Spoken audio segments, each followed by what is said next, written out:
genre.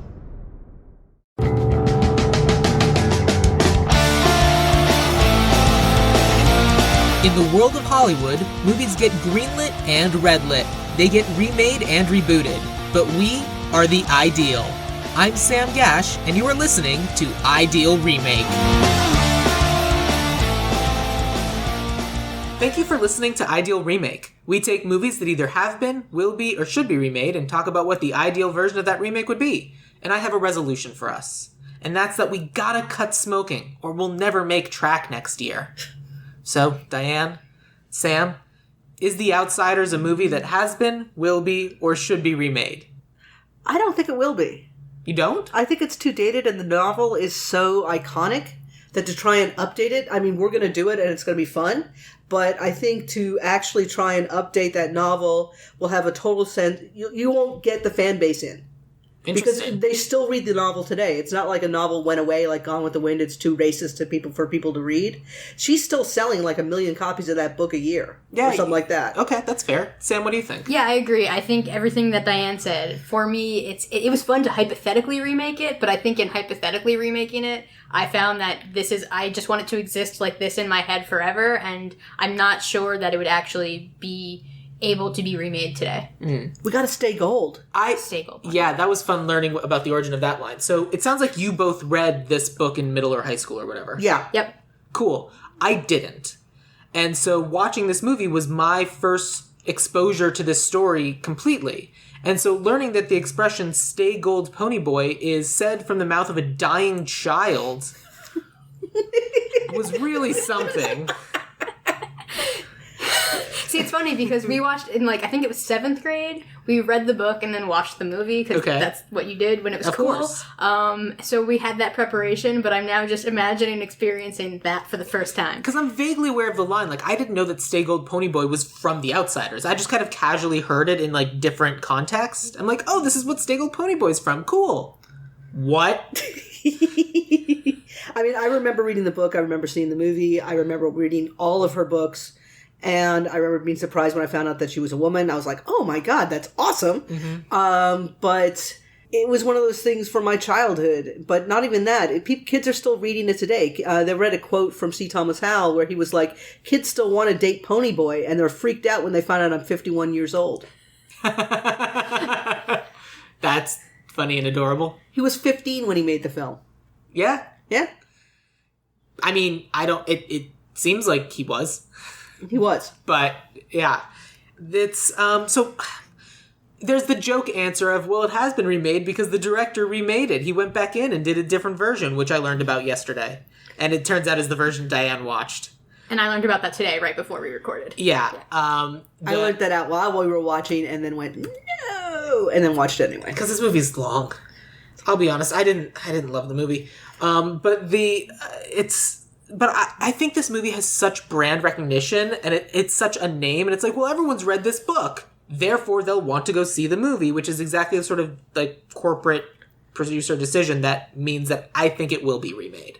I think you'd have to look at it the same way they're remaking Oklahoma, which won Best Revival a couple years ago at the Tonys. Sure. In that you have to take all the songs and stuff from Oklahoma, but you do it in a vistage that actually brings the modern world into it.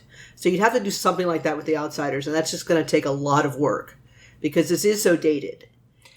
They like remaking movies that are just reimaginings of the original story. There was some movie that came out recently that was oh yeah, it's a more a more closely adapted version. Although, as far as I know, this is very closely adapted.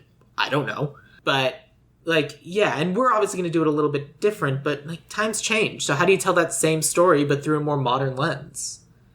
And I think someone's going to try beyond us. Someone definitely will try. It doesn't mean that they'll be successful. I'm sure there are people trying right now. Oh, yeah. The premise of this podcast isn't and has been, will be, or should be successfully remade. No. It's has been, will be, or should be remade, period, regardless of quality. Yep. And it is a will be because it will be. When has quality ever stopped Hollywood in the last few years, especially? Exactly.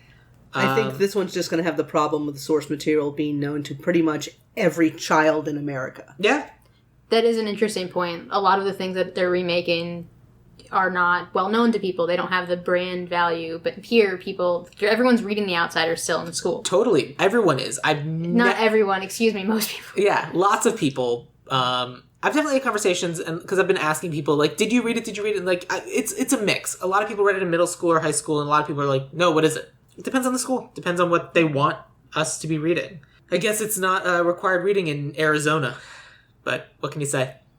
Which would make no sense, because the thing takes place in Oklahoma, and you think they'd be kind of similar. You'd think, but who knows? But yeah, so, obviously, Sam, you saw this movie when you were a child. Dianne, when was the first time you saw this movie? Probably...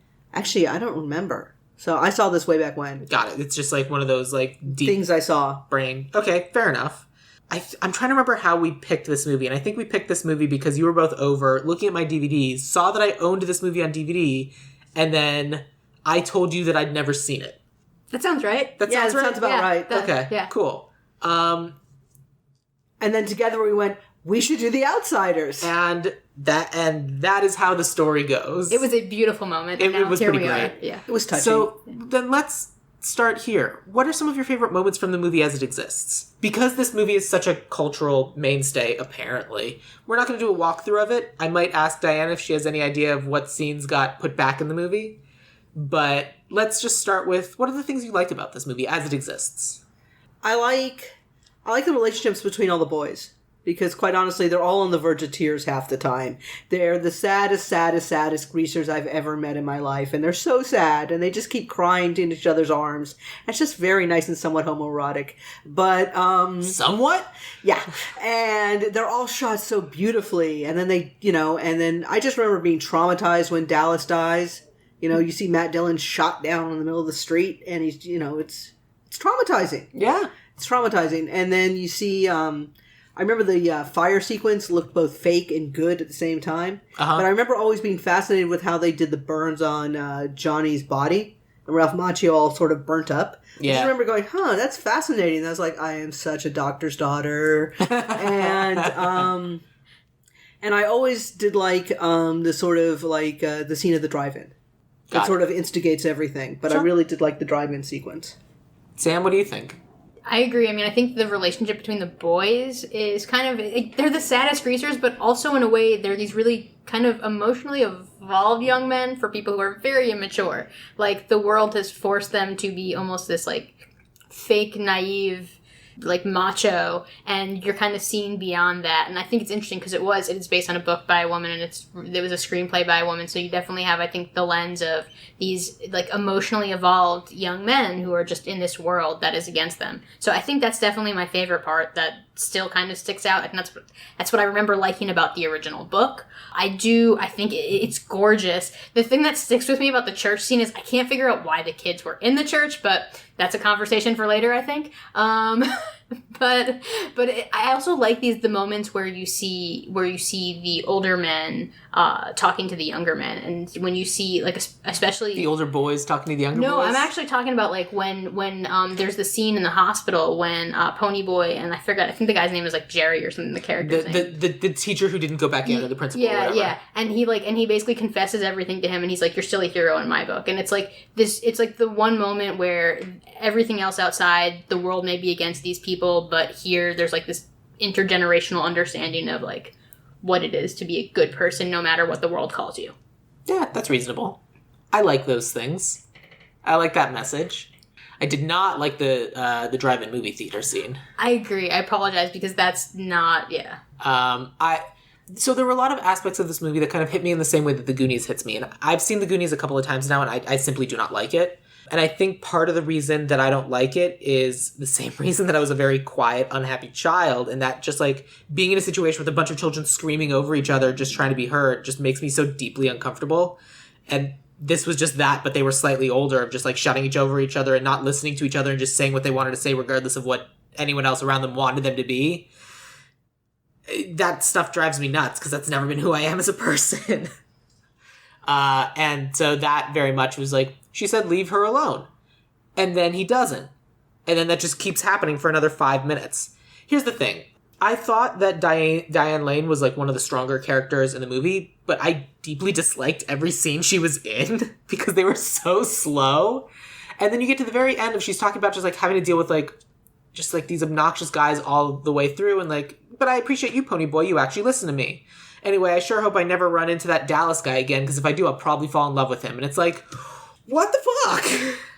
It's weird. But I think in that the author and screenwriter both get, you know, the sort of fickleness of like the teenage girl. Sure. And sort of, you know, well, I'm going to go with the guy who pulls my ponytail sometimes. Yeah, which has never been me. It's always been weird that that's been appealing to people, but whatever. Yeah. I always thought it was weird as a young girl to like, because there it is interesting. I think, and that would be something if it didn't take place in the 50s, which I mean, again, we talk about different time settings and everything. It would be interesting because I feel like hopefully we're coming away from the teaching young girls that when a boy like pulls your ponytail, it means he likes you. It's like, no, if that means he likes you, then you should be like, if you like me, don't pull my ponytail. Yeah. No, I get that. I totally get that. Right. I totally get. I think I'm just talking within the context Absolutely. of this world. We're not saying anything bad about you, Okay, just your good. taste. Good, thank you. I appreciate that. But, sorry. That's not what I was saying, but yeah. I know. No, I got it. It was just a fun turn of phrase This for is me to going to say. be two Sams and a Diane. Yeah. Messing with each other. That is why we're all here.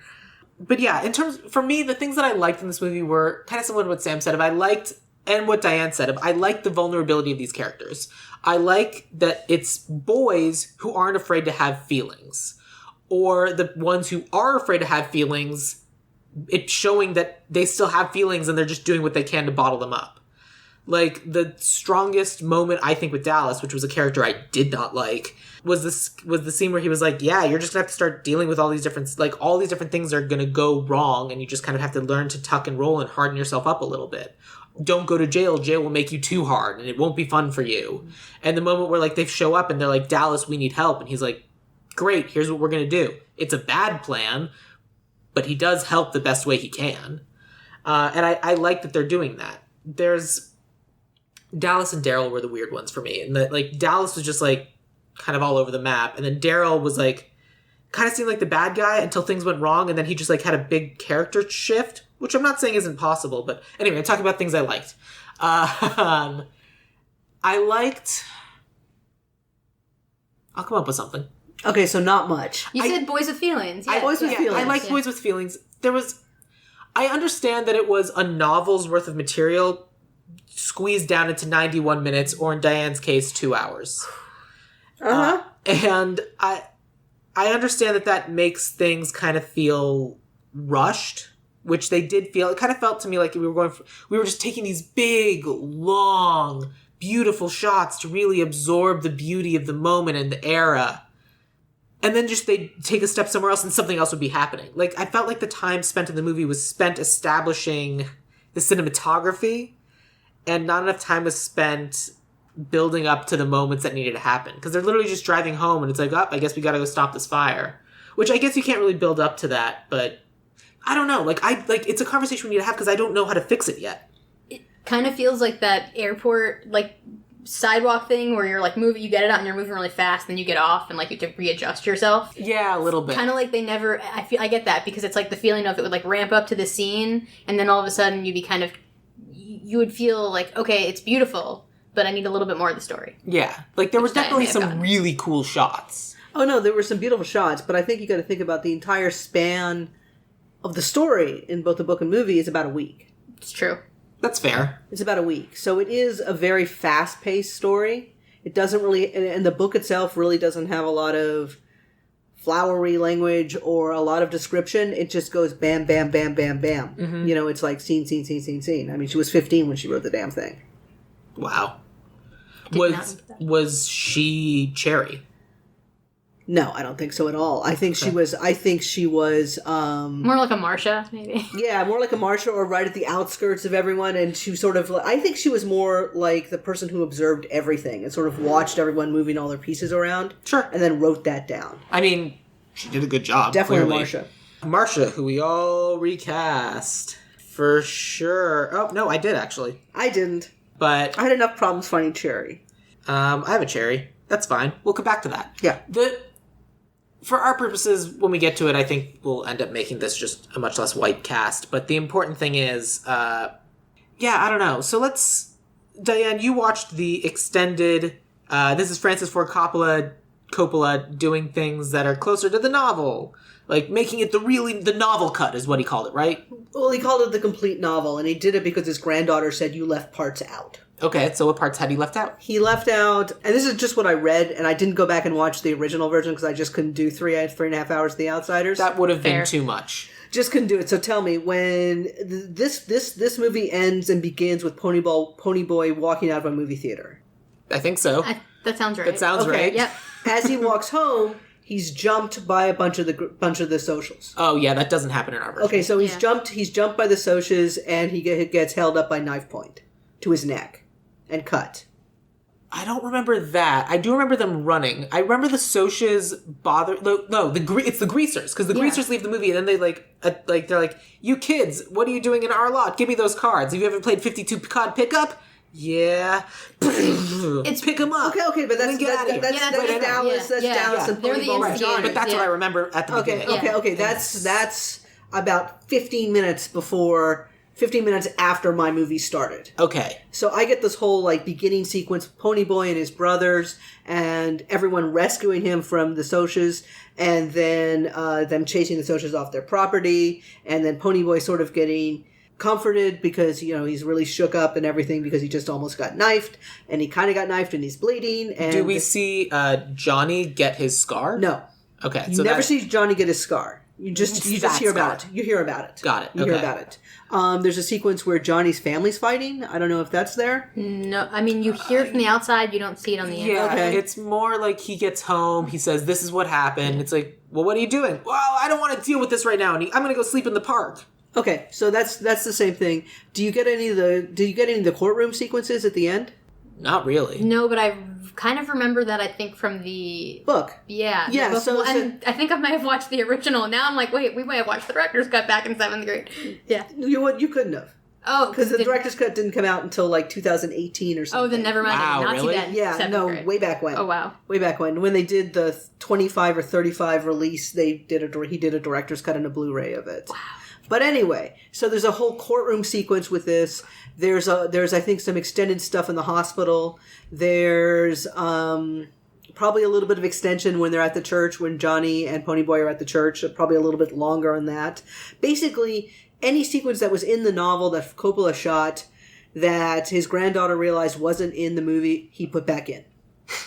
Which makes sense because he decided to make this movie because he got a petition from a librarian. Yep. Wow. I didn't know that. Tell me about Did that. you not get the quote at the end of the book, at the end of the movie, that said this is to the dedicated to the librarian woman and the students at Lone Star School or something? Who recommended that S.E. Hinton, or that recommended that it be made into a movie? Yeah.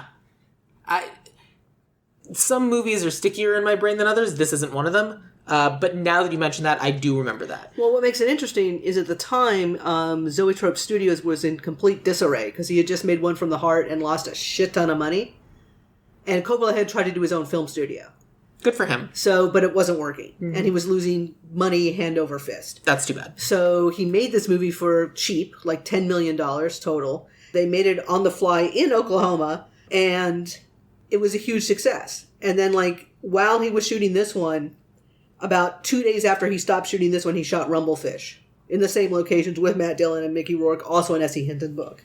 And that came out 7 months after The Outsiders. So, I mean, he really did shoot a lot of S.E. Hinton stuff. So it was like the original slate. Now they do all these, Christmas movies and holiday movies where they do them, back to back to back, and it's cheaper to make movies back to back to back in volume. And apparently Francis Ford Coppola did that back in 83. Yeah, he did it back in 83. With S.E. Hinton novels. And Matt Dillon.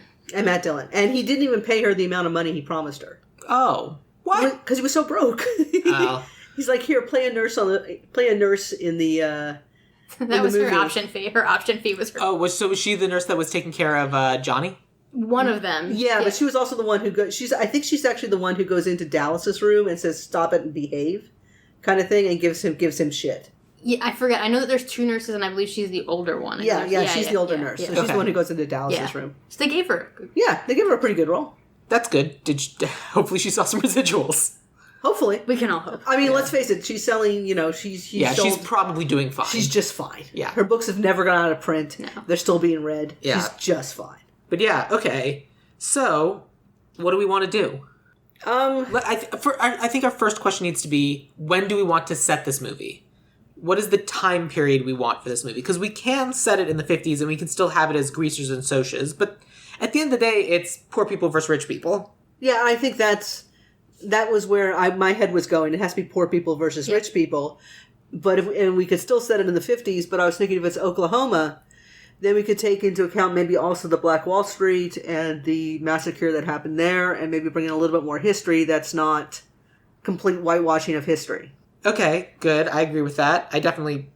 Yeah, my big thing was that, I tended to make the greasers a little bit more people of color and the socias a little bit more white people. Not always. No, I guess I didn't do that.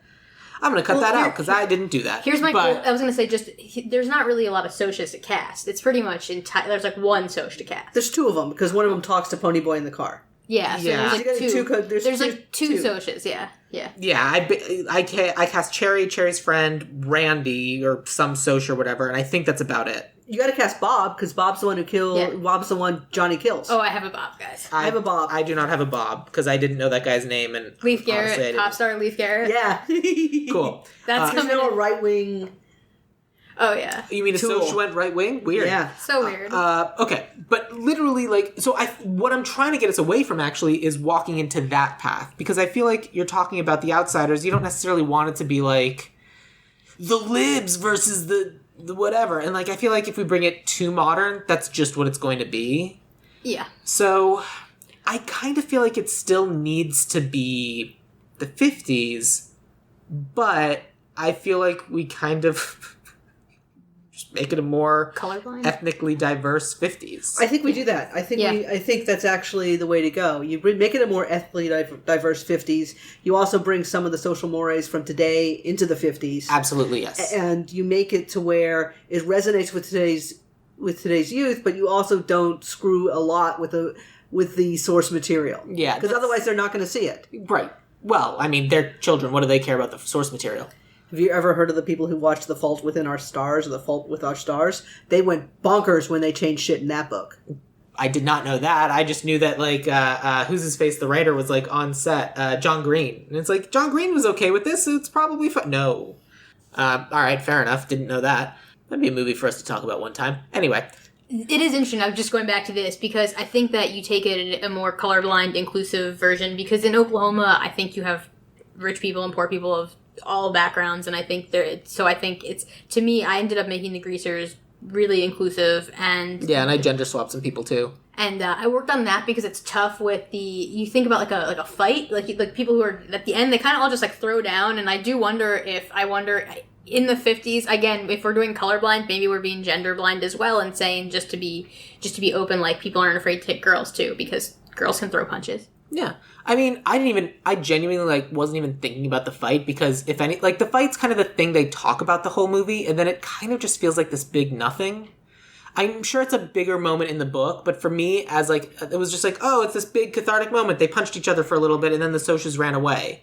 And, the way it was filmed, for me, felt it was okay, yeah. For me, the more interesting thing was... it didn't feel like anyone was winning. It was all just when we just have our fists, it doesn't matter. We're all just people. Yeah.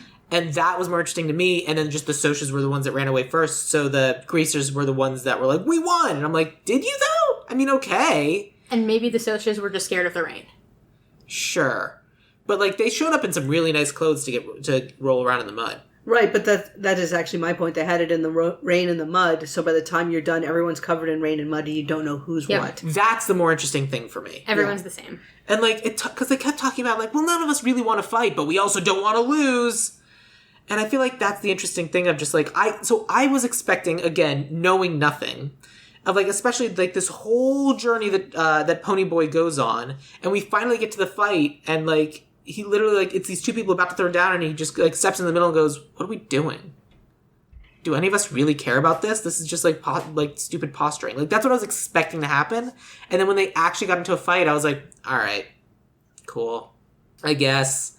Because it felt like we were building up to this big morality moment that just then never happened, other than just being told in the whispered word of his dying friends to, don't grow up, kid.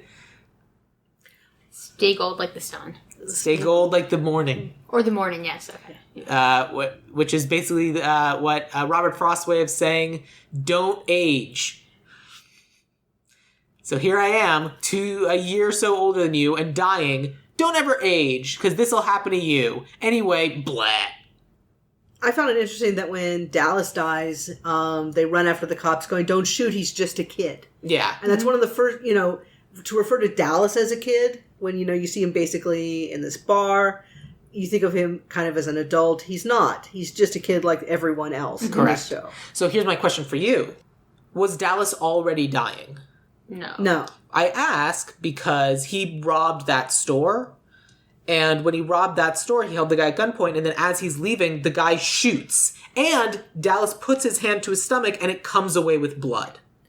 Apologies, I thought you meant, was he dying, from the fire? Yeah, I just thought you meant, something else, that he has something else going on in his life, but no, the shooting, I mean, even then, I don't think someone like Dallas looks at that as, a fatal wound. He would think of that, I can beat that, but then... No, I don't think so either. I mean, yes, suicide by cop for sure. Yeah. But, I just, regardless of what anyone else knew, was that already happening? Was he about to die a long, slow death before he suicided by cop? I think it was a through and through that he would have survived just fine. Okay. If he got help. Yeah.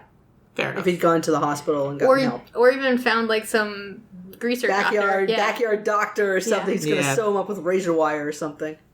I mean, don't sew someone up with razor wire. That sounds awful. I think it was more at that point, I think he had kind of, it was more Johnny's death gave him no hope, so it's if his soul had died, even if his body wasn't physically dying, so even if he survived that gunshot wound, he was done with the world. He'd invested everything he had into, making sure that these two kids are going to be okay, and then when they weren't, he just lost everything. Yep.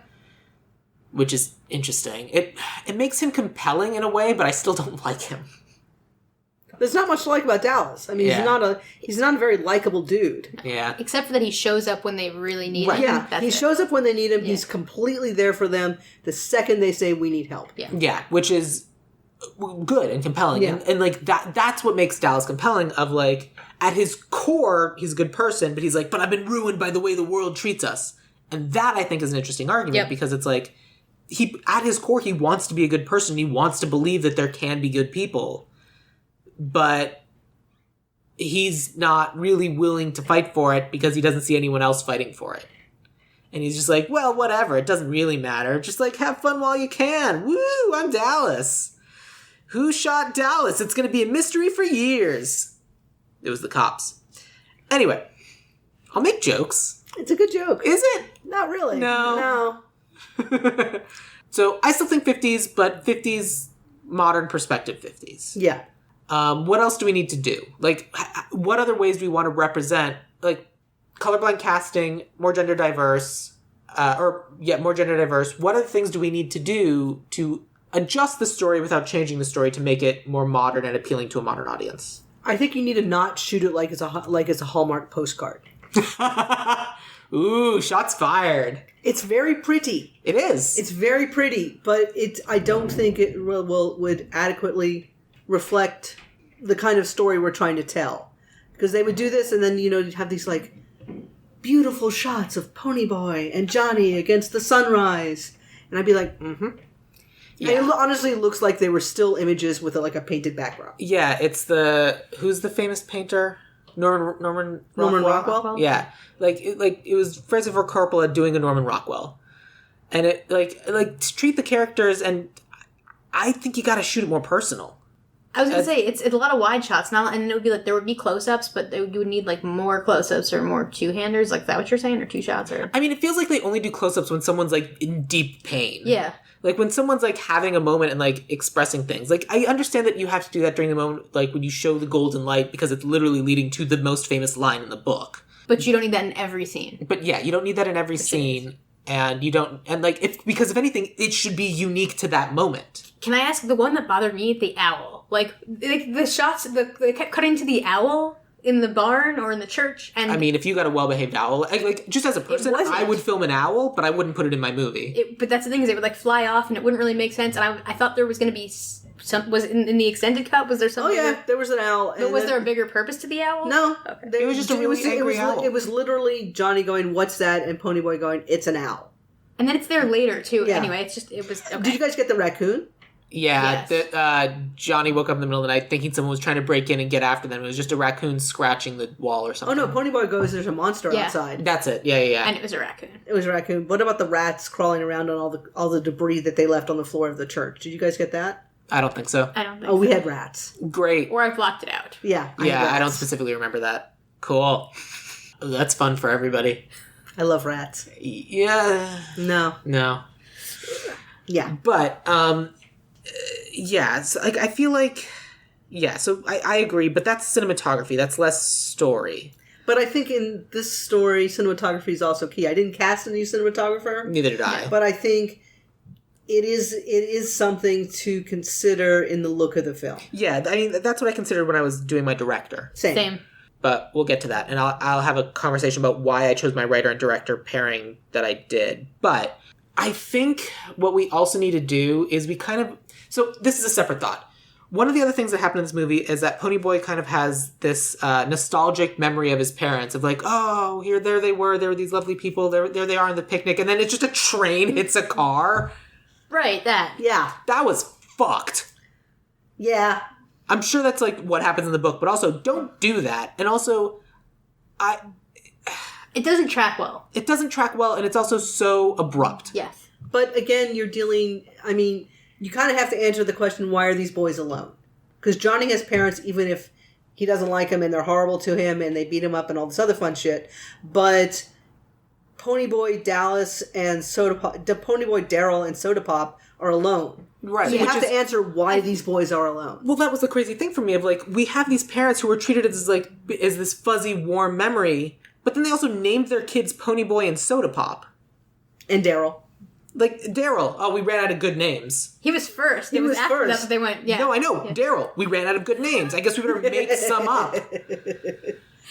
It's interesting. I think the thing that maybe they're trying to establish is that these kids are alone, not because of, partially because of the system, but it's not like, for Johnny, it's like his parents are there, but not taking care of him. For them, I think they're just trying to say it's like these boys against the system, and they came from a loving home, so like, they're just trying to keep that up, maybe. So if you can build that in, maybe. That's kind of what I'm leading to. What's more important to me is less, they just walk around and talk. And that's very tell, don't show. And I want to see, what is the circumstances? How are they having to make a living? What are they having to do to get by? I feel like we spend so much time being like, here's this crazy week that happened, that we don't establish the baseline first. No, we just literally hear about it, and we don't even hear about it until Ponyboy comes back, and he's like, okay, but if you lift more than 2 bales of roofing, we're going to come skin you. And you know that Soda Pop works at the gas station. Mm-hmm. Yeah, because we see a brief glimpse of it earlier. And you're Right. like, I guess that's Tom Cruise. He's going to be in this movie. No. Tom Cruise was like the 7th listed guy. He was not the star. He got risky business while he was in this movie. It was 1983. It's 1983. 1983. So Tom Cruise had done taps. Yeah. So, like, he's in the movie, and, like, there's a moment when they're, like, going to fight, and he, like, does this crazy Tom Cruise laugh, and you're like, there he is. Yep. That lasted into the 2000s. That just didn't stop. No. There was some note, and I couldn't really see whether or not it was actually true, that Tom Cruise had one of his teeth pulled so that he would look more authentic after the fight. I don't didn't think I've notice heard that. that fact. And is he one of the people who's, like, at some point when he was a kid lost part of the tooth, so they had, like, the cap removed for a thing they put back on? Probably. Yeah. I've heard that about different characters in different movies. But I don't know if it was this one. I don't specifically know a story about that. I read it and I was like, didn't notice anything, don't care. But yeah, like, I want to see them having to work. I want to see them having to be poor and having to struggle in order to do this, and then they just watch the socias go by and they don't have to do any of that. Yep. And that, of course, would make me resentful towards these people. And of course, like, so, like, we have to do all this work and they just get it for nothing. Mm-hmm. And, like, you get to see that, like, just, it's like they're living in the same place but in 2 different worlds. That is a very modern issue. That's the reason. It is. Yeah. And then all the other stuff can happen of, like it's just antagonism, and, like, they're literally torturing Ponyboy, and Johnny has no idea what to do, and he's just like stabby stab. And of course, at the end of it, when he's just like breaking down of like, I killed a guy, oh my god, that was so authentic and real. Like, that was one of the things I liked. That's true. Question, not seeing the actual stabbing. Was that in the extended cut, or is it still like a weird... No, you still don't see it. He's like drowning. He's like drowning, then he's not, and the blood's kind of, and the water's kind of red. Yeah, and then he wakes up and Johnny's freaking out. Johnny's freaking out. Because I assume the novel is first-person perspective, right? Yeah, it's all about Ponyboy. So if Ponyboy's not conscious, then we can't see something happen. But if you're going for the struggle and you want to see a little bit more about the brothers and stuff, I think you have to avoid, you have to walk away from like the first person POV. I think that maybe is what they got caught up in. They do in this one too. Like any moments when Dallas is on his own, like when he's robbing the liquor store, like Ponyboy's not there. Yeah. But yes, I agree. I think we need to break the first person perspective. I don't think we need to see Johnny stab the guy, because I feel like I like the idea of Ponyboy losing consciousness and then coming to and just like seeing the aftermath. It's very Moon Knight, and that's what I'm here for. Yeah, I actually but I thought the shot with the two body, with like Johnny, Ponyboy, and Bob's body on the ground was actually really beautiful. I agree. But it was a really good shot. Gorgeously shot. And it was gorgeously shot while being very personal between the two boys. It's Johnny freaking out and Ponyboy not knowing how to comfort his friend. Mm-hmm. And also not knowing what happened, really. Or what to do. Yeah. He thought he was dying before that. He just came back from consciousness. He thought he was going to drown, and now... Yeah. But anyway. And you see this, like, you see Johnny pull out the knife, and then just the water turns red, and you're just like, oh, man. Because, of course, that's what happened. And so stuff like that we got to keep. And then, I think Dallas's advice being bad is right, because again, he's a kid. It's important. Yeah, and Ponyboy running out after Daryl, hits him or something, and just like immediately just turns and runs. They don't stop and talk about it. No. He's 14. He's just gonna bail. He doesn't know how to process or express his emotions. I think that's one thing this movie did really well, is saying the fact that these boys really had no idea how to process their emotions. Yes. They have these emotions. They have big emotions. Yes, and they have no idea what to do with them. So they react, and sometimes it's the wrong way. Yeah. Sometimes they buy hair dye and bleach, and they decide to cut their hair with a pocket knife. Yeah. And then Johnny's hair wasn't that different. They don't dye Johnny's hair. Johnny looks the exact same. Yeah. Well, I think Ralph Macchio blonde would have been really bad. We don't know. We'll never know. Because they didn't want to cut their hair. That was the big thing. It's but he kind of cut his hair a little bit. Okay, yeah. So then, how we go have Dallas bring the boys back because they've been gone long enough and everyone's cooled down, which I think is fair. And then they just kind of stumble upon this fire along the way back, and it's just one of those chance random occurrences. No. I'll say no. Because, and I'm pretty sure I'm taking this from the book mostly, but it's kind of what it is. The church that they were staying, or the abandoned structure on top of the hill, caught fire because Johnny didn't put out his cigarettes. Yeah, they're... Oh, was that in the movie? So that I knew from the book, but that's the thing. It's not even clear in the movie that it's the same structure. That's the thing. I thought it was just on their way home. I guess I've read the book so much, I'm like, oh, of course that's what happened. So so that's the thing is, I was going to say it's the same structure. It's not. It doesn't happen to be that they come upon it. They're checking on their hideout one more time, and they're finding out that it's the fire that they happen to be there during the long weekend when school wasn't in session. I don't think that was a school that anyone was going to with the rats. No. Yeah, it was like they went on a field trip or something to look at the old church. Yeah. Oh. Kids went into the old church. The old church caught on fire. Yeah. Everyone froze. Then Ponyboy and Johnny run in to save the kids. And Dallas at first. So it's not like they just were driving around going, oh, look, there's a fire. Let's stop off and stop. That's genuinely what I thought happened. It does very much play like that in the shorter version of the movie. Okay, in the longer version, I guess it also plays like that, but then I'm bringing in my memories of the book, which I also kind of reread, and it's kind of like, oh, okay, that's what happened. Because that makes narratively makes way more sense. I mean, from a moralistic perspective of we're not bad people just because of our circumstances, and if something bad happens, we will rise to the occasion and do the right thing, is kind of the moral thing I got from the movie as I saw it. Mm-hmm. But the fact that they also feel guilty and responsible, makes them we take responsibility for our actions, and that's part of why we're going back, and it's this big grand narrative, and sometimes people burn alive because of it. But that is more interesting, and I would like that emphasized. To be emphasized. Yeah. And not even emphasized. present. Yes. Present period. Yes. Yeah, I had no idea. It's because my question coming away, I had this memory of reading the book, and I'm like, I think it's the same structure, but the way that it plays in the 90-minute feature, you can't tell that it's the same structure. I was going to say, I looked like when you were saying that, I'm like, did they use the same set to, like, save money? But it's not. It was supposed to be the same structure. Okay. Yeah. Because I genuinely thought, like, Dallas had picked them up and then just, like, they were driving back to town and this was a church on the It does look like that, but that's not it. Okay. All right. That's Well, not it. Yeah. cool. That solves that problem for me. Okay, and then they get back to town, and then poor Johnny. He's just gonna die. Yeah. Did you guys get a visit from Johnny's mother in the hospital? No.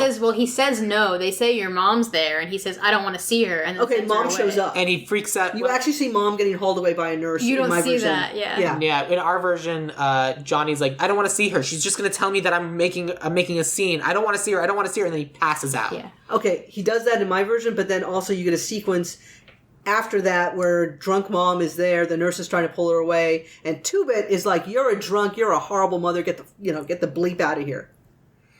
That's Emilio Estevez' Yeah. shining scene, and it got It's his cut. shining scene. It that and eating is. cake. That said, I don't think we need it. No. No, I'm just bringing that up, that, this is again a scene that was added into the film. Yeah. I don't think we need the parents. I don't think think- the whole point of this thing is the absence of adults. I Yeah. agree. Yes, I agree with that. Though we do need, the explanation of where the Curtis parents are or something. I mean, yeah, but I don't think we need to see flashbacks. No, we can just say, yeah, that they died. I actually and thought- my sorry. brother raises me, and we have to do all these things, otherwise I get taken away, and then I don't know where I'm gonna end up. And I forgot that was even the parents' flashback. I was like, this is very abrupt and weird. I forgot that it was the backstory to the parents when I saw it. It was very strange. Yeah. I'm sorry, It was Dan, very we strange. interrupted you. No. I was thinking in the sort of revamped version that I was thinking of, they're all foster brothers, and the foster parents died, and Daryl's like was the one that aged out of the system, and he's the one raising the other two boys. Because no one wants to go back to the system. No one wants to go back in the system, and no one wants these boys. And Daryl's the one who steps up to do it. I don't even think we needed no one wants these boys. It's just the foster system's not great. No, the foster system's not And, great. like, it can literally be like they finally had a home and then the parents die. Yeah. And, like, they're not telling anybody because then they'll just go back in the system and Daryl's like, no. We don't tell anybody. We'll just raise ourselves. Yeah. I think that's more interesting. That's kind of that was kind of where my brain was going, is that they're foster brothers and stuff like that. I love that. That's great. I thought about that. I thought that maybe, like, somehow the guys had, like, ended up in a foster home at one point, and that's how, like, the Curtis brothers met some of the the other brothers. I thought in my head, or just in my casting, I made the three brothers related, and that's just how I saw it. But I completely understand, because I think once they're in the foster system, not that, I mean, kids could fall through the cracks. On the plus side, if we go with the foster system, then we can potentially, when we're doing casting, pull any one of our brothers and put them That's together, true. and we don't have to necessarily, we're definitely going with that one, which I guess means we're going with these other two. Very, very true. It's interesting. It is very interesting, because I I didn't understand how your phone was standing up. Oh, there's a little kickstand. Yeah, it's cool. Sorry, continue. Okay, so I lost my train of thought. It's okay. It wasn't important, but it was just it's the foster system. It's interesting. I think that then does it become a little bit more about that too? Like, is that something you have to cover? Is that like? I don't think so. Okay. Well, I don't think so. But I think the foster system at least gives me an excuse not to have to worry about casting 3 white brothers or 3 black brothers, that I can mix it up. Yep. As well as also talking about the fact that boys don't want to get stuck in the system. One of the things Dallas is all about is not getting stuck in that system. Yeah. And the same with Daryl, and the same with Soda Pop and everyone. They just don't want to be in the system. Yeah. So I think if they were already in the system and now have found a way out. Yep. And is there a better explanation in the book as to why their names are Soda Pop and Pony Boy other than our parents were a little weird? No. Okay. Nope. We can't do something other than that because that's canonical and that needs to stay. Yes. But I also think that's one of those things where you just kind of accept it. Like, people have their own thing. Like, maybe their parents, I mean, they couldn't have been hippies at that time, but, it's like, there are people named, like, Flower, and, it's like... Yeah. At least they're not calling the child Mercedes-Benz. Exactly. Yes, I agree. At least they're not branded. It is a generic pony and a generic Soda Pop. And I appreciate that because It's not they are Coca-Cola. Yeah. Yeah. That would be a Soch name. Yeah. That would be a social name. All right. Pepsi's the greasers.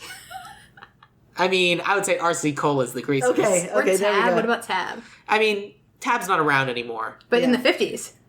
It wasn't Was around Tab then. around in the 50s? No, they Tab didn't is like have just They didn't have Tab's like Diet 80s, Drink. 90s. No idea. Just Tab was here, and now it's not. Okay. Yeah. Yeah. Okay. I'm not sure what else we can do in terms of like talking about plot. I would say let's just start talking about our cast. Fantastic. Yeah, let's do that. We got to start with Ponyboy, obviously. So one of the things before I do that, one of the things we talked about prior to hitting record is how difficult a casting job this was, and I looked high and low trying to find teenagers and people who could play teenagers for the most part. Obviously, for like Daryl, I think I cast someone and she's 29 but like she can play younger. But yeah, and we also did gender swaps and everything. For example, my Johnny is female.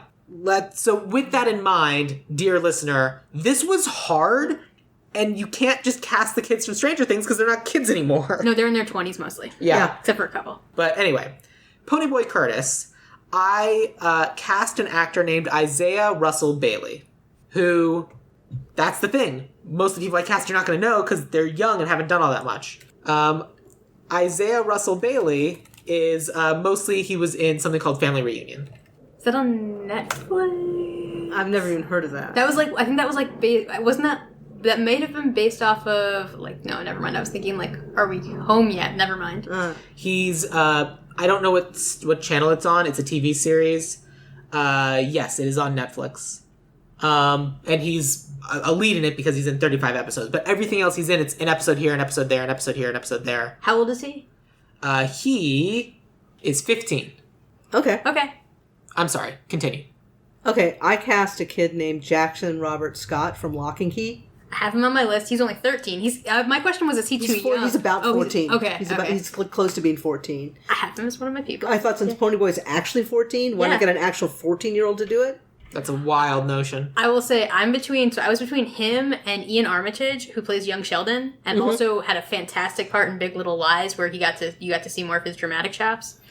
So I was between those two kids, and Ian is 14. This is Isaiah Russell Bailey, by the way. Aha. So I guess the difference is I cast a black kid and you both cast white kids. We did. But then the rest of the Curtis family, I made black. Okay. And you cast the young Sheldon kid. You Jackson Robert Scott. I will take Ian Armitage then. Yes, sure. Let's come back to that. Who did you have? I feel like we got to talk about our like main 5. Sure. Can I say one thing about Dallas? I think, and this maybe goes back to story, but given how he dies, I actually thought it was interesting to keep him white, because I think otherwise that makes it a different. It makes it a different story altogether. Yeah, my Dallas is also white. Yeah, so is mine. I don't think I even considered him any other color on that, because I was just like, oh, that makes it a little... Yeah, it's exploitative or... Yeah, and we don't... I mean, it makes it more authentic. Unfortunately. Yeah. But true. And so there's something to be said about that level of authenticity. But that's also could be very triggering for a potential audience that we would want to be involved. Yeah. But yeah, I also kept my Dallas white. It's like then you need a third act that deals with Dallas's death, but then that's not. So anyway. Yeah. Who are we going to next? Dianne, Johnny? who did you have for Johnny? Miles Brown from Blackish. He's 17. I actually have him as a different character. This is so cool. So my Johnny, I actually have a kid who is 16. His name's Ian Chen. He was in the little one in Fresh Off the Boat. He's in the Shazam series now. Okay. And he'll be 16 in September. So he's like, I know that Johnny's described as physically small. Yeah. So I'm like 15 turning 16. That could be a good way. So anyway, that was to me at least. Ponyboy and Johnny had to be the ones that actively looked their age. Yes. They couldn't be young-looking adults. I think there's something about an innocence that children bring to a role. Yeah. But they also had to be kids that actually had done something. So I couldn't just sort of make up some dude like bro on the street and cast him, or find some... Sorry, I was going to say, not to interrupt, even like kid with like couple, or like a couple episodic, even without like the series regular, like someone who just, because there's a lot of teenagers who have done like guest spots here, guest spots there, but they don't even have that like series regular 30 plus episodes or something. Right. That they've had a job. Yeah, no, I keep remembering something the Stranger Things casting woman said. I watched an interview with her, and she said we needed to cast kids that knew how to that were professionals. Yep. So I thought that was the kind of the same thing with Ponyboy and Johnny. We needed to cast kids who were professionals in this. Yep. Yeah. Given the option of who we've talked about so far, I would potentially lead towards Ian Chen. My Johnny, I gender swapped, but I think that might be a mistake for everything that we've been talking about, so I'm not even going to bring her up. So I would lean towards Ian Chen for Johnny. Okay. I have Miles Brown, though, so I'll tell you when we get to him. Okay, great. Yeah. Because I really liked him. I really liked him a lot. He's fantastic. And also, so this is weird, but he's like a dancer. So the one place where I had him was I'm spoiling it, but there's like, let's just say there's one character who had one thing that sticks in my head as a dance move, and that's why I went to him. Okay. So we'll get there. Yeah. Preview. It's Daryl. Daryl dances. It's not. It's not Daryl. It's not Daryl. He's not the one that does the handstand over the fence? I don't. Oh, it was Daryl. Oh, it was Daryl. No, it wasn't. No, I'm pretty it was Tom sure. Cruise. Yes, it was Tom Cruise. That was Tom Cruise? Yep. Yeah, that was Tom Cruise because he also does the flip off the car, which makes no sense whatsoever. Yeah, Tom Cruise does a lot of acrobatics in this. We'll get to that. I mean, he just wants attention. Yeah, he does. It's changed. Let's talk about Dallas. Okay. Okay. Sam, your turn to go first. Ooh, then I will go with my first, Javon Walton. He's 16. He played Astra in Utopia, and he was on the Umbrella Academy. He had a great role in Utopia. This kid is fantastic. He goes by Wana. I don't know. He's out of Atlanta, and he's been acting since he was a kid. I just think he has the chops, and like he plays that like rough like street kid, but with depth and he's like only 16. So I think that's fantastic. Yep, you're right. He's 16. Okay, mine was I was looking him up. He's 22. He is Jace Norman. He was in like some of the Nickelodeon shows, and he was in Henry Danger. He's in Game Shakers. Just kind of a tall blonde guy, but a young one. Okay, So- I went a little different. I went with Dylan Minnette. Who is How Dylan old is he Minnette? though? Is he He's like 22, 23, so Okay. he's not, but he's been acting for so long. I mean, like, when And I I thought think he of young Matt Dillon. Yeah, exactly. And I thought he could bring a gravitas to Dallas. Dylan Minnette is 25. Okay. But, I mean, Matt Dillon, he looks older. Yeah. He looks older. Here, wait, can I show you? This is the kid that I meant. Oh, he's adorable. And you saw him, right? Yeah, I've seen Umbrella Academy. I know who you're talking about. He was very good in Umbrella Stan, Academy. yeah, he was fantastic. Yeah, he's great. And because of all the people we've mentioned, he's the only one who I've actually seen be in something. So, if we cast an actual real 16-year-old, then we need to make sure that the people we're casting are, Ian Chen and everything else. If anything, though, he strikes me as slightly too young. Because, the whole point of Dallas is that he is older, he looks older, but is still a kid. You're right, he does look very how young. old, he's 17, 18, 19? Yeah. Yeah, somewhere on there. My backup is also Umbrella Academy, if we need a backup. I have a backup, but we don't have one. But I kind of like Dylan. Yeah, we can go with I'm Dylan. gonna go with Dylan. We go with Dylan. He's 'Cause he's got the chops. 25-year-old? He's 25. Actually, maybe we pick someone else I picked for this. Maybe the guy I picked for 2-Bit would work for Dallas. So my other idea just for this, my backup was the other kid in Umbrella Academy who played 5. His name is Aiden Gallagher. He's turning 19 in September, so he's only 18. He is good. I like him. Does he have the I think he has the gravitas. Oh, he definitely has the Yeah. gravitas. He's amazing. He I plays just think that he's too old- recognizable now. But that might work to our benefit of him being the gruff asshole that we all kind of establish and know him as. What about Jacob Tremblay? The guy from Room? That's a great idea that I have someplace else. I had him in there, and I was like, I want to use him I somewhere. specifically didn't cast him. Okay. He just gets used all the time. He's like, who do we have as a child? Here's the child everyone knows. I mean, he's turning 16 in December, so he's actually on the younger side. He's on the younger side, but he looks older? Well, I like Jacob Tremblay, but not for Dallas. Okay. I was gonna say I have him and Javon Walton now are kind of in the same place in my head where they have the gravitas, but maybe they don't look like they've lived enough. They don't look almost old enough. I get what you're saying. How old was Matt Dillon? I don't know. Matt Dillon was 20 when he did this role. Yeah. And like I said, the guy I had, Jace Norman, is 22. But, I mean, the other person that Google's recommending is Jack Dylan Grazer, which... Oh, that came up on one of my lists. Yeah, me as well.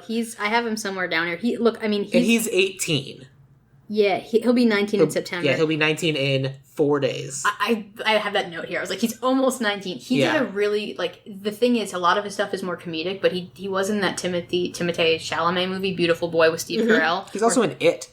Yeah, that's true, yeah. But in terms of, yes, there's gravitas in it, but it's horror. I mean, yeah, Dallas is... No, but Beautiful Boy, I think, would work for him. Yeah. Beautiful Boy would work. I think that's probably the better bet. Say the name of the actor? Jack Dylan Grazer. Oh, yeah. Like that. Okay. Idea. Yeah. Okay. Then let's go with Jack Dylan Grazer for Dallas. Fantastic. That brings me to Daryl. It's my turn to go first. Yeah. So this is another character that I gender swapped. This actress was in American Gods. She was in Rutherford Falls. She's also in Reservation Dogs. Oh, cool. Her name is Devery Jacobs. Mm-hmm. And the idea, like, I understand in the original movie, like, it's a boy taking care of boys, and I get that that's kind of, like, the notion of what's happening.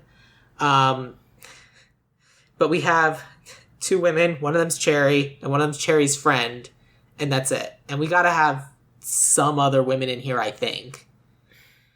And so this was a place, not because I'm, like, leaning on the whole maternal thing, which is what that wasn't my intention, but, like, I just found her and I just thought that she was good for this particular role. I get it, but I'll actually argue against that, just because one of the things that makes this interesting is that you can deal with the thought of toxic masculinity, then you also deal with the fact that boys have feelings. And I think that's a huge, big thing in this film. And that's fair. And I think to take sort of the nurturing part away from a boy who's taking care of his brothers is not necessarily the best way to go, and almost makes the gender swap thing seem like it's almost arbitrary. That's fair. That's a fantastic argument. Who did you have? I had, for Daryl, I had Ashton Sanders from Moonlight, A Native Son. How old is he? He's like mid-ish 20s, I think. I got a little confused with birth dates. Ashton Sanders is 26. Which I thought was perfect. Yeah, that's not bad. That's interesting. I mean, I'm trying to think. I feel like everyone has either too young or too old then. But yeah. In that case, then we're going with the foster siblings, and they're not blood related. Yeah, I'm going with the foster siblings, which I think we should do anyway. That aren't blood related, Yeah, sure. because then I'm not constricted about... Sorry to interrupt. I was going to say, then we don't have to deal with how their parents die at all, because we have to deal with how the foster parents died. That's okay. Yep, there you go. Yeah, because that was what Dianne was saying. Is like they finally found a home outside of the foster system, and then the parents died, and the last thing they could they finally found something, and then it's taken away from them. Yep. Okay. All right, Ashton Saunders. All right, so then Sam, who did you have for Soda Pop? Soda Pop. Well, I was sticking with because we talked about Tremblay, I'm gonna go to a backup. I have Noah Jupe, who is 18, and he was in A Quiet Place. He's going to be in the Lost Boys remake, and he was in Honey Boy with Shia LaBeouf. That's how everybody came to know him in terms of Quiet Place. I was going with their like related siblings. So that's where I got Noah from. He's an incredible actor. I think he's been doing a couple of TV shows, and I think he could like take that role to the next level. Yeah. How old is Soda Pop in the book? 16 going on 17. Got it. Okay. And Noah's 18. He's a young 18. Yeah, the guy I cast is 21. He is... I'm going to mispronounce his name. His name is Zolo Maridueña, and he's in Parenthood. He's going to be the new Blue Beetle, and, who is a teenager. So, like, he is going to be playing a teenager. And in the pictures that we had, like, literally there's side-by-side pictures of him with a goatee and him without, and without, he is a child. And so, like, that kid... And, like, that's who he is. He's, like, all three of these. But, like... I think I remember his character on Parenthood. He was really good. I think he... Did he play a character that... I think it was, like, Erica Christensen and Sam Jager. You have to ask someone who's seen Parenthood. Okay. I didn't really watch it then, but I remember that... If I remember that character, he got adopted into the family, and he was fantastic. Yeah. Dianne, who did you have for Soda Pop? I had Jarrell Jerome from When They See Us. I'm unfamiliar with him. I think he might be a bit too old. Too old. I think he was a bit too old. But I was having a lot of problems with Soda Pop because for me, Rob Lowe read very much older than Ponyboy. And he read about the same age to me as Daryl. So I was just... I know he's not, but I guess the way I saw it, I was just like, age-wise. Because I thought I could go with actors in their 20s for Daryl and Soda Pop. But I had a hard time with it just because, like... Because I'm so familiar with them as they are now, like, it's hard for me to think of them as children. Like, watching Emilio Estevez, like, just be friends with this child, I was like, wait, you're Emilio Estevez. You look the goddamn same. This is weird. Stop being weird. Stop hanging out with children, Emilio Estevez. The fountain of youth on this one was strong. Like, Ralph Macchio, Rob Lowe, Emilio Estevez, they've all aged fantastic. Rob Lowe actually no longer looks... Rob Lowe's had a lot of work done. Yeah. I watched Lone Star. Rob Lowe's had a lot of work done. We believe you. In this particular situation, I think I would push us towards Zolo Maridueña. Sure. Did I go first for this one, or did you? You did. I think it's Diane's. So Dianne, it's your turn. Speaking of Emilio Estevez, who did you have for Two-Bit Matthews? Emilio. No, because you don't like him, because I already said him. So Jacob Tremblay, and you don't like him. So I don't dislike him. I mean, it's a little bit. You got to bring some humor to it. So who are you going to put in there? This is comic relief. So 2-Bit's comic relief. His name is 2-Bit. He's comic relief. He's going to give us a bit. Yeah. So who do we want for comic relief? Sam, who did you have? I have the comic relief thing I was stuck between two people, and the comic relief got me set between also a young actor from Reservoir Dogs, Defaro Wunatai is his name. He plays Bear on Reservoir Dogs. I actually thought about him. He's 19, so he's like kind of the right age. Yeah. And I felt like just this character on Reservation Dogs is fantastic. He's like the older of the two, the one with the ponytail, the rapper dad. Mm-hmm. And he just handles that really well. It's a great storyline, but he's also hilarious in the comic relief. I thought he'd be perfect as well. Okay. I'm unfamiliar, but I trust your opinion. My 2-Bit Matthews, this was another gender swap thing I did. And so I cast an actress named Eris Baker.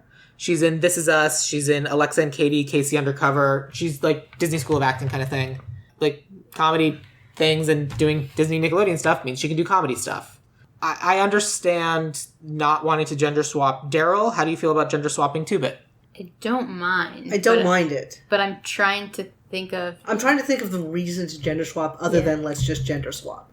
Yeah. Like, what does it bring to the character if we do gender swap? Good question. Or can I pitch a different actress? Sure, I don't care. Miss Marvel, Iman Vellani is her name. She's 19. Ooh, that's a good thought. Just in terms of, I appreciate the Disney School of Acting, but I'm also trying to think if there's someone who's done... My only problem with casting Miss Marvel is based on her role in the show, how do we get all of the young boys not to fall in love with her? Then I think that's a problem that we would love to have. Yeah, I know. I'm just. I got the joke. It's just a joke for people who've seen the show. Yeah, I think we got to look at like 2-Bit a little bit like what was it, Swoop in The Wire? I don't know if I've got the name right. She played one of Omar's sort of part of Omar's crew, but she was a very androgynous actor, and you didn't know at first whether or not she was a boy or a girl, and she was like, "I'm female." And she actually says this in the show, and she said it to the guy who played Omar. She said it to him at the bar when he met her. She was very proud of that, but she was very androgynous looking. So I don't know whether or not that's something we want to bring to 2-Bit. I think that's reasonable. I think, especially if we're establishing that it's largely poor people versus rich people, there are poor women too, and they're having to like work and struggle and like get jobs and like have to deal with the same situation as everyone else. And if they're able to do that and maintain a sense of humor, I mean, my God, that's amazing. Yeah.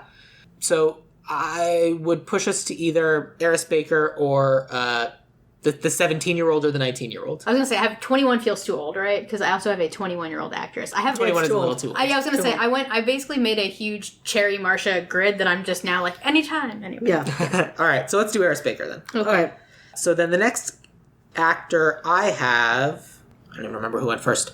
I think, Sam, it's your turn to go first. So tell us about who you have for Cherry. Cherry, okay. My Cherry is 16-year-old Peyton Elizabeth Lee. She's the new Doogie Howser and was the lead in Andy Mack.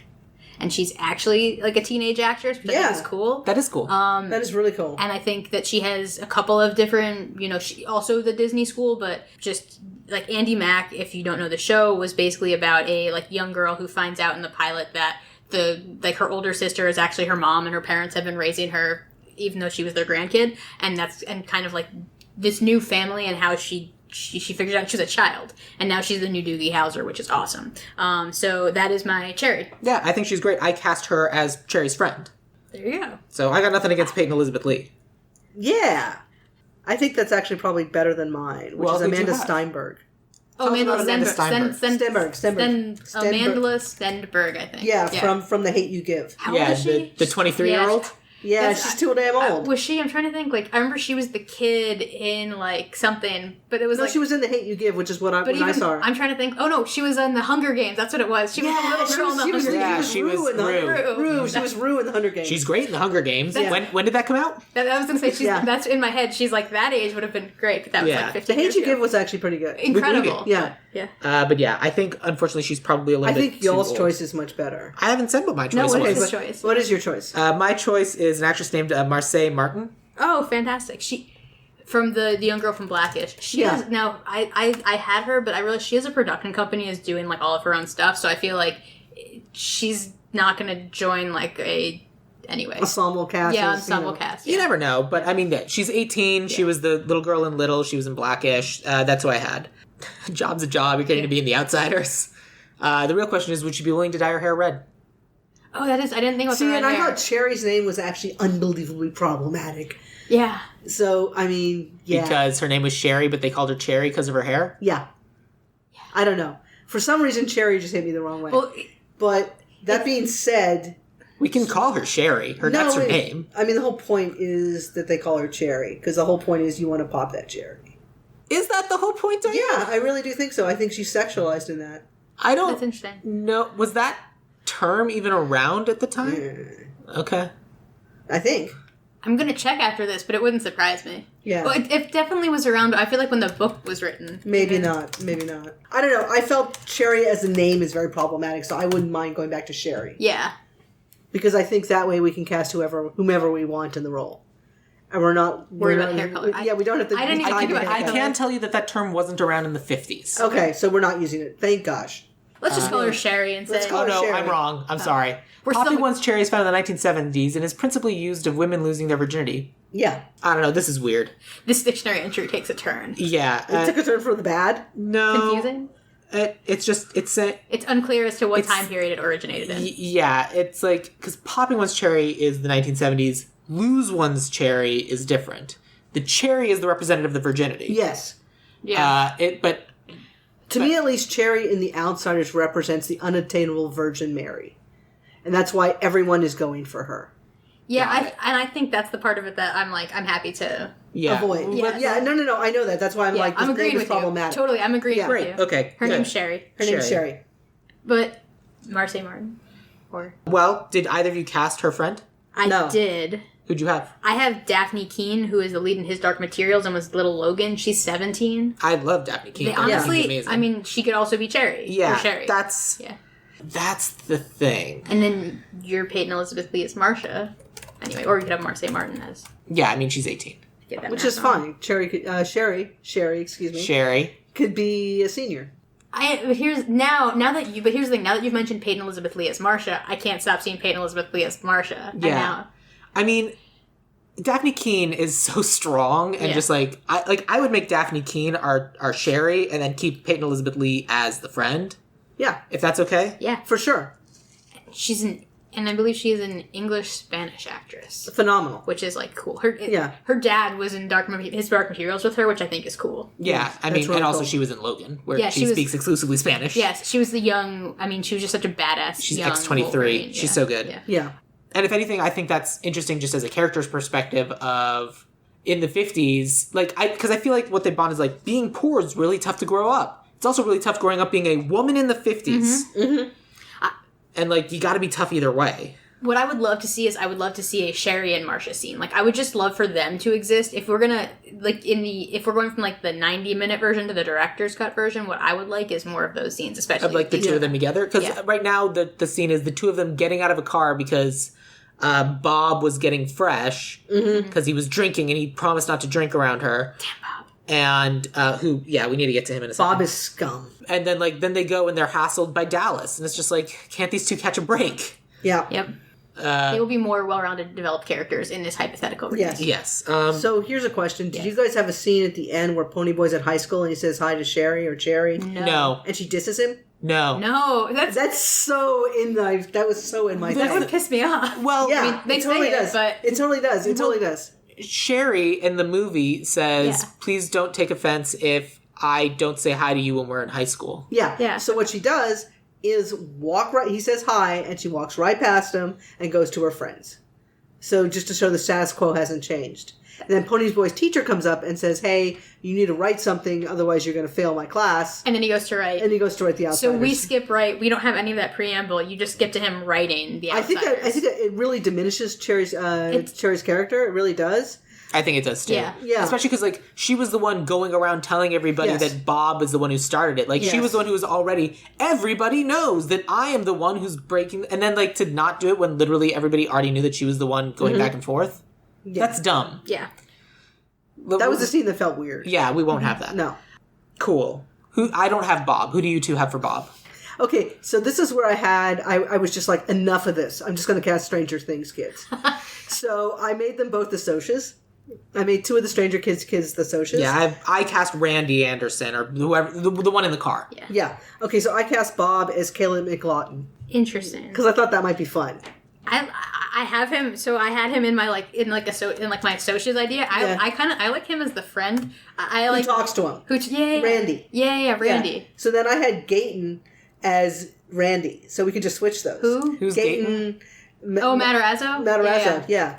Another kid is from it Galen Stranger or Things. Gayton? Is it Galen? I think it's Galen. I would switch them. If it were me, I would make Gayton Matarazzo Bob, and I would make Caleb McLaughlin. I would make him Randy Anderson. Yeah. I want to share my Bob. My Bob is so I was going based on the fact that Leif Garrett, before that movie, was a pop star. Okay. So I was trying to think, like, who is, like, the right kind of, and he's one of my older people, but I said Shawn Mendes, who could play Bob. Who I believe Diane and I, we've discussed this word, not for him, but yummy. Yeah. And, like, there's just something, it's like taking that pop star, like, having him be that role. Also, like, the other thing, too, I wonder is, and I'm casting a white guy because otherwise it's like you have, like, white kids killing black kids. And, like, that's just because Bob dies as well. I'm just thinking in terms of the dynamics. Mm-hmm. So I like Caleb being there. I like him. I just am worried that if it's, like, a white kid or... I agree with you. I forget, actually. Or Johnny, even then, if it's, like, a kid of one race killing the kid of another race, I think it loses just that, like, little, like, accident. Right. It becomes a lot more... Yeah. But I also, or statement. if we don't like the idea of Shawn Mendes, I also like Gaten Matarazzo. I like great ideas. Yeah, let's do that. You didn't, right? I didn't. Okay. So let's have... So we're with Caleb and Gaten or Caleb and Shawn? I think I want You want to pair the kids up? to pair the kids up because I think they've got a camaraderie anyway. Him over, like, Finn Wolfhard, you think? Finn I really like. He's just grown up and he looks like a vampire. Right now. He's really lanky, he's really pale, and I just don't think he would work for, like, Oklahoma. I don't see him in Oklahoma. I can see him in other roles, but I don't see him in, like, a dirt town in Oklahoma. He wouldn't be a social. He wouldn't be a social. That's true, he wouldn't be a social, yeah. So, Noah I could see there, but I think he's too young. He's too young. So that's it in terms of, like, actors. Mm-hmm. Do either of you have any more roles? I cast Steve. Which one is Steve? That's Tom Cruise. Oh. I was like, I don't want to do it. It's just the only reason we remember Steve is because he's Tom Cruise. Oh, yeah. That's where I put Miles Brown because the only thing that stuck with me was the acrobatics and the kid's a dancer. That was it. Oh, that's perfect. Yeah, let's do that. And he will be 18 in December, so he's the correct age. He's perfect. I went through the cliff notes and looked at all the people's ages in the books, and Steve is 17. So. Okay, so then we need to go back and talk about Ponyboy because we never settled on Ponyboy. Oh yeah. My choice had been Isaiah Russell Bailey. What had your two choices been? Jackson Robert Scott. Ian Armitage, aka Young Sheldon. That's right. I vote Diane. So, yeah, anyway. I also had Jackson Robert Scott on my list. That's why I'm saying that. All right. If that's the one you two want, then that's what we'll do. I think he's good. He played Georgie really in It. I mean, yeah, that's. But not even that. Lock and Key, he's great in. I went to his website and went to a deep dive on his website. Oh yeah, I mean, look, those Lock and Key. The last kid that came off of Lock and Key was Amelia Jones, and everyone and look at Coda. So I mean, like, those kids can act. Yeah. I don't know the middle one, but I guess the other two, I don't know. Okay. All right, then that's our cast. Time to start talking about writer and director. I have separate writer and director. Do either of you have a hyphen in it? No. Okay. You're excited. Tell us about your writer. Okay, I had a lot of fun with the writer because I had to think of, like, the one thing I think about when I think about The Outsiders is the poetry of the story and how beautiful it looks and how beautiful it reads sometimes. Okay. So I thought Amanda Gorman.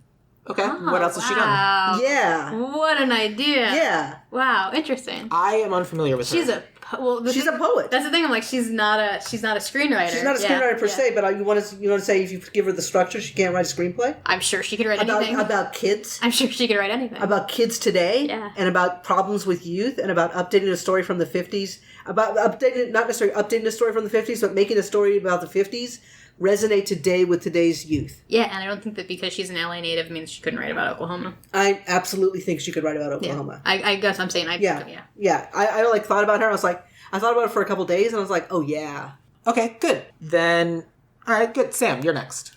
Oh, okay. I mean, I love that idea. My idea was somewhat different. I was going off of the idea of that it's a book about dealing with masculinity and how that changes. And my idea was Thomas Page McBee, who is a writer most recently from the Umbrella Academies and has done the new L Word and Tales of the City, and also is a writer on masculinity as a transgender man, was the first amateur, or I think the first transgender boxer to box at Madison Square Garden, has all these like incredible essays that he has written.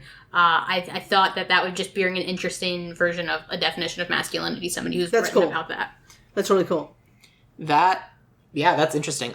So when I was dealing with my writer and my director, what I was looking for was someone who's worked with children, like written stuff for children, but more importantly, written poor people.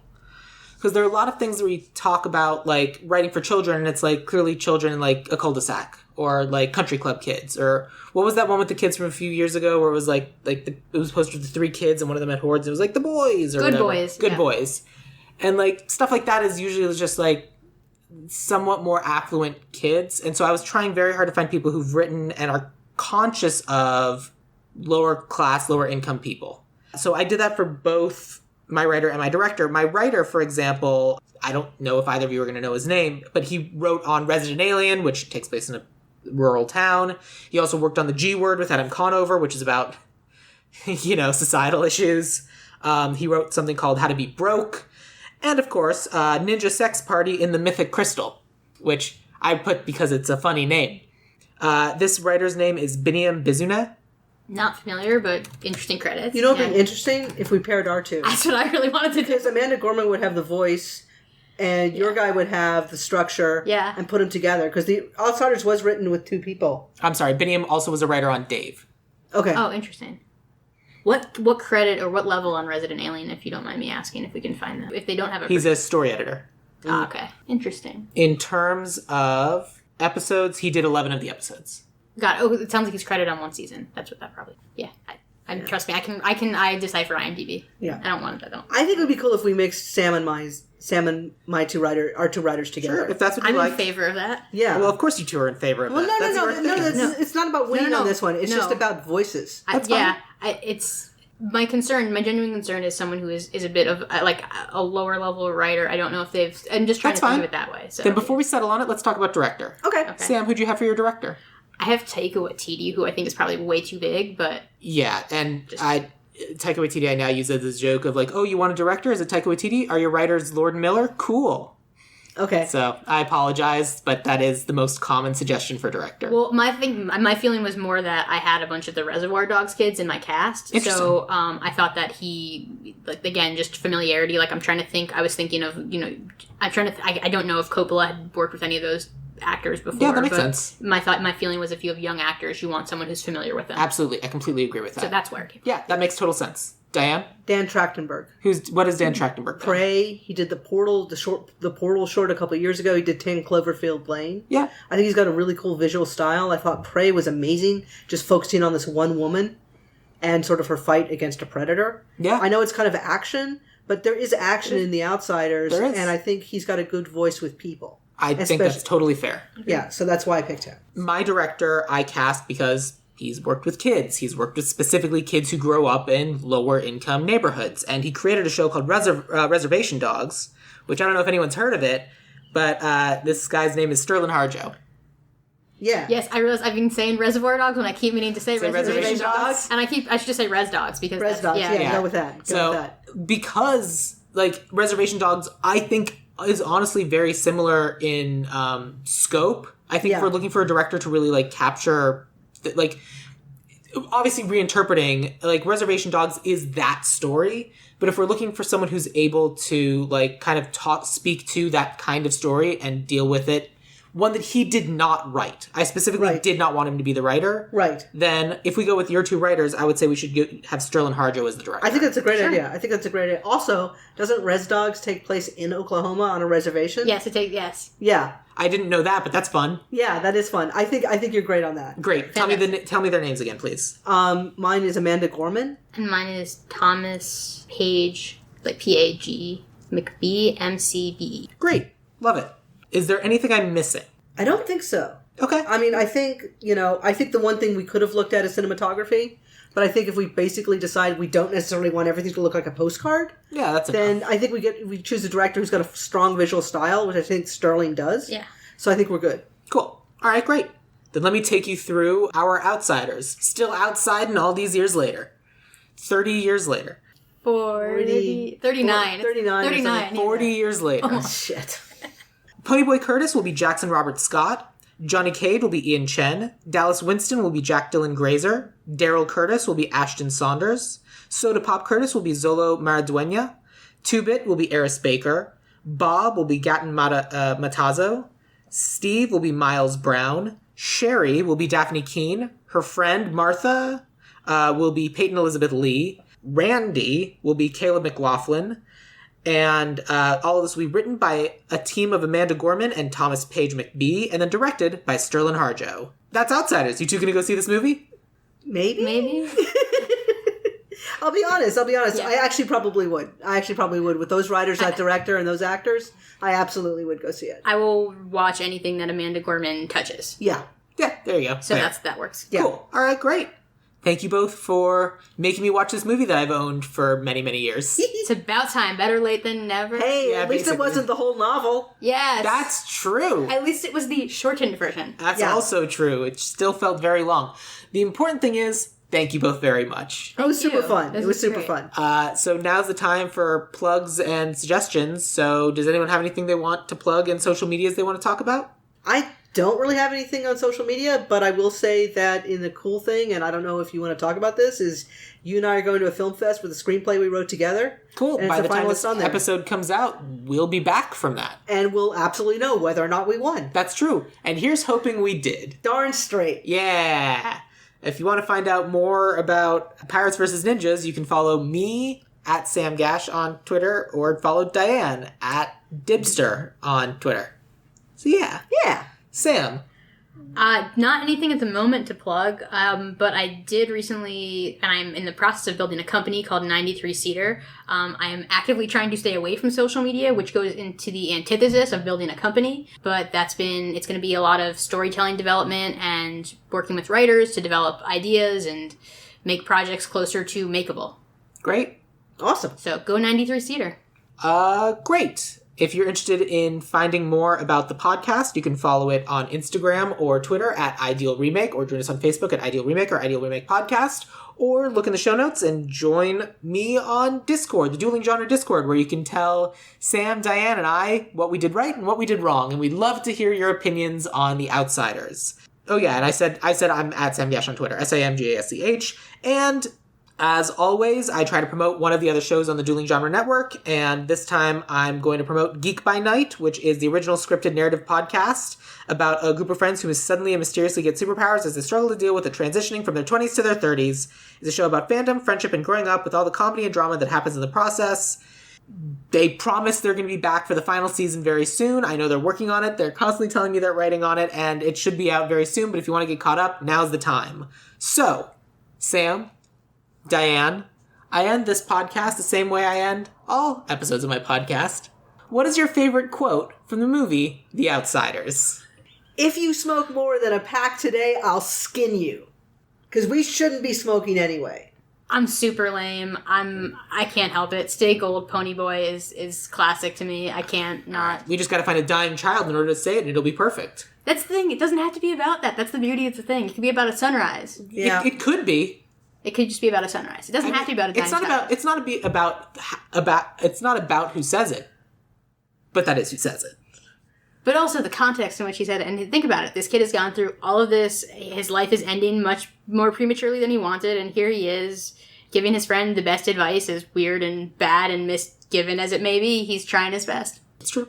Stay gold, Pony Boy listeners. Stay gold.